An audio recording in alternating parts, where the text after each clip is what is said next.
O gün bəy, Ermənistana getmək fikrinə necə gəldiniz? Mən uşaqlıqdan antropolojik barədə araşdırmalar eləyən bir insanam və bilirəm ki, İrəvan bir Azərbaycan torpağı, bir Türk torpağıdır və Türklük sadəcə pasportunda deyil, kanında və damarlarında istədən bir insanım. Ona görə Türkün torpağını, İrəvanı görmək mənim uşaqlıq xəyalımdır və Novruz bayramına da girəndə tatillə bir yerdə getmək istədim və getdim.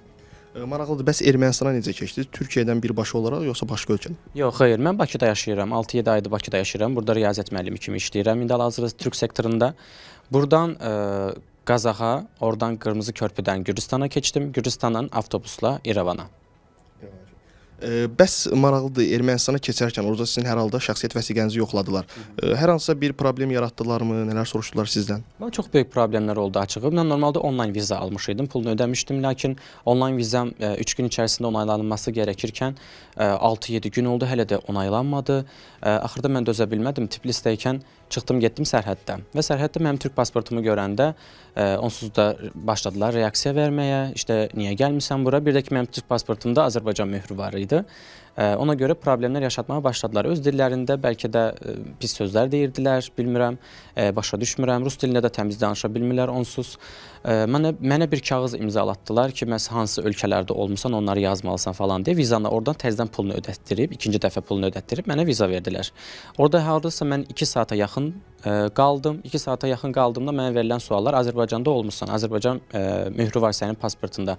Azərbaycanda niyə olmusan, hansı bölgələrində olmusan kimi suallar soruşmaya çalışdılar ki, mən Qarabağda olmuşam ya yox. Amma mən Qarabağda olmuşam və Qarabağda olduğumda demişəm. Onu deyəncə niyə oraya getdin deyəndə torpağımda niyə getməyim, yəni niyə getməməliyəm dedim. Ondan sonra reaksiyalar daha da artmağa başladı. Amma hüquqsal mənada hər hansı bir problem yoxdur deyə vizamı verdilər. 1 saatdan sonra da olsa, 2 saatdan da olsa vizamı verdilər mənə. Başa düşdüm. İrəvanda məsəl üçün olanda ən çox sizin diqqətinizi çəkənlər nə oldu?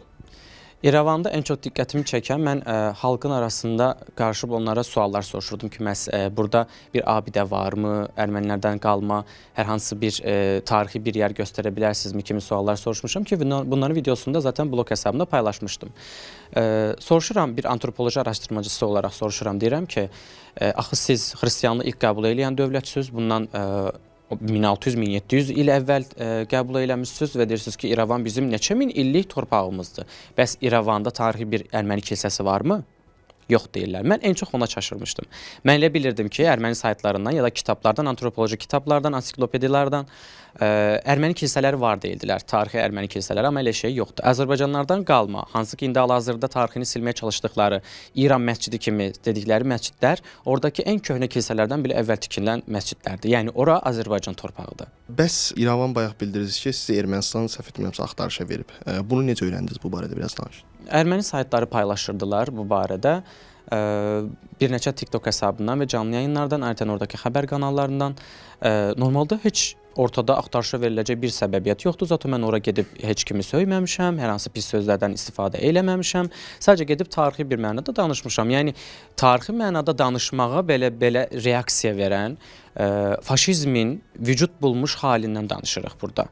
Nəyə görə axtarışa veriblər, mən də bilmirəm. Oraya gedib sadəcə tarixi mənada danışmışam və Türkün torpağına Türkün salamını gətirmişəm. Başqa da heç nə. Və Qərbi Azərbaycanlılarımıza salam gətirmişəm və torpaq gətirmişəm.